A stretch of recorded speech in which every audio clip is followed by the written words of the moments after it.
شروع اللہ کا نام لے کر جو نہایت مہربان اور رحم کرنے والا ہے۔ خواتین و حضرات، السلام علیکم۔ چائے دنیا میں پانی کے بعد سب سے زیادہ پیا جانے والا مشروب ہے۔ چائے نامے ایک قصہ مشہور ہے کہ ایک شخص جنگل میں مختلف جڑی بوٹیوں کی تلاش کر رہا تھا جس کا نام شیانگ تھا، اور وہ پیشے کے لحاظ سے کسان تھا۔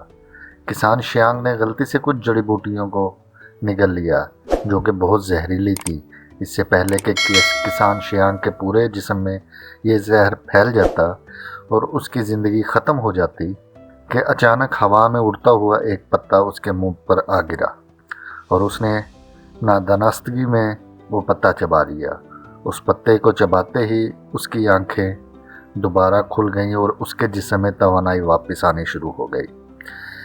ناظرین، کسان شیانگ کو پتہ چل گیا کہ اچانک سے اس کے منہ پر گرنے والے پتے نے اس کی جان بچا لی، اور اس طرح دنیا کے ہر گھر میں پی جانے والی چائے کی دریافت ہوئی۔ ناظرین گرامی، لیکن ذرا ٹھہریے، اس طرح کے قدیم قصوں کی طرح یہ کہانی چین میں مشہور تو ہے لیکن حقیقت پر مبنی نہیں، اور چائے زہر کا علاج بھی نہیں۔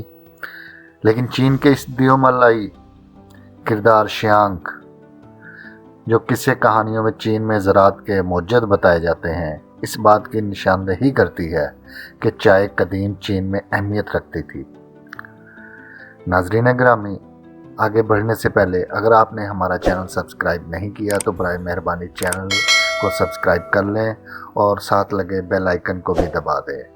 ناظرین گرامی، آرکیالوجیکل شواہد سے معلوم ہوتا ہے کہ چائے کم از کم 6000 سال سے چین میں کاشت کی جاتی رہی ہے، یعنی مصری فرعون کے عظیم اہرام سے 1500 سال قبل چین سے آنے والا یہی پودا آج پوری دنیا میں کاشت کیا جاتا ہے۔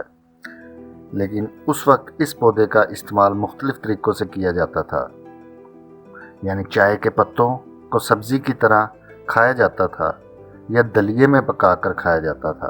مشروب کے طور پر اس کا استعمال تقریباً 1500 سال قبل شروع ہوا، جب لوگوں کو احساس ہوا کہ گرم اور نم کرنے سے اس کے پتوں میں ایک بڑا منفرد ذائقہ پیدا ہوتا ہے۔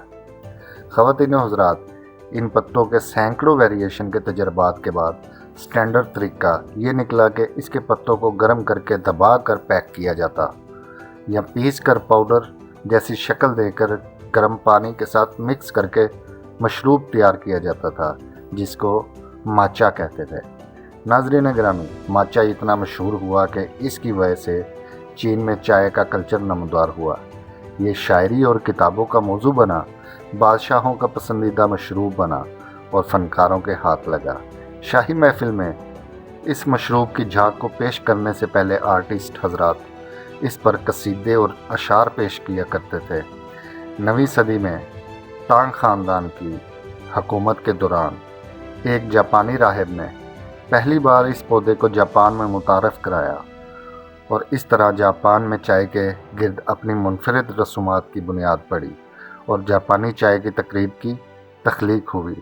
14ویں صدی میں منگ خاندان کے دور حکومت میں چینی شاہی محفلوں میں مشروب بنانے کے لیے پتوں کو دبا کر پیک کرنے کے بجائے کھلی پتی کا رواج پڑا۔ اس وقت پوری دنیا میں چائے کے پودوں پر چین کی مونوپلی تھی۔ ناظرین گرامی، اس وقت چائے، ریشم اور چینی کے برتن چین کی 3 اہم برآمدات تھی۔ چین بڑی عالمی معاشی طاقت تھا، اور اس وقت کی عظیم سپر پاور کی روایات دوسرے ممالک تک پھیل گئی۔ 17ویں صدی میں ڈچ تاجروں نے اس چائے کو پورے یورپ میں بڑے پیمانے پر متعارف کرایا۔ خواتین و حضرات، پرتگالی ملکہ کیتھرین آف برگانزا کے بارے میں کہا جاتا ہے کہ برطانوی اشرافیہ میں اس مشروب کو مقبول کرنے کے لیے ان کا بڑا کردار تھا۔ ان کی شادی برطانوی شہزادہ چارلس دوئم سے 1661 میں ہوئی۔ یہ وہ وقت تھا جب برطانوی سلطنت پوری دنیا میں پھیل رہی تھی اور نئی عالمی طاقت بن کر ابھر رہی تھی۔ جس طرح برطانوی اثر و رسوخ بڑھا، اسی طرح چائے کا پھیلاؤ بھی بڑھتا چلا گیا۔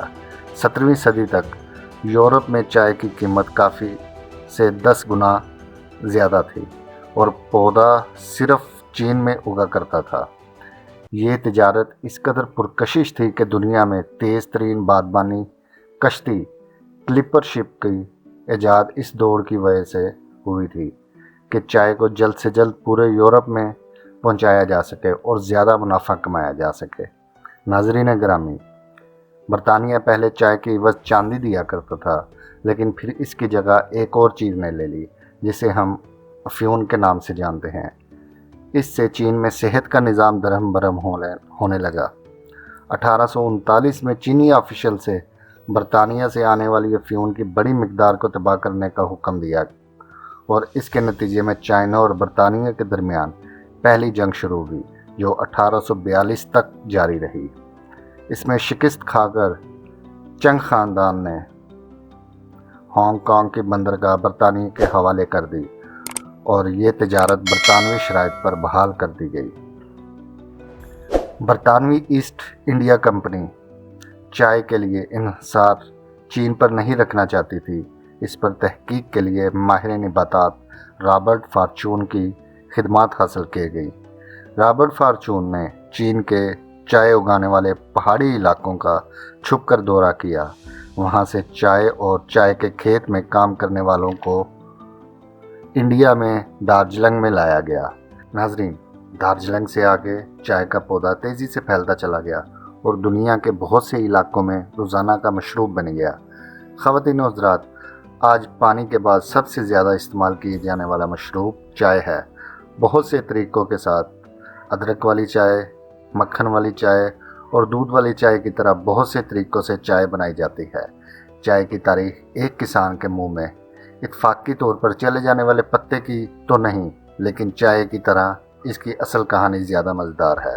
امید ہے ناظرین آپ کو ہماری آج کی ویڈیو پسند آئی ہوگی۔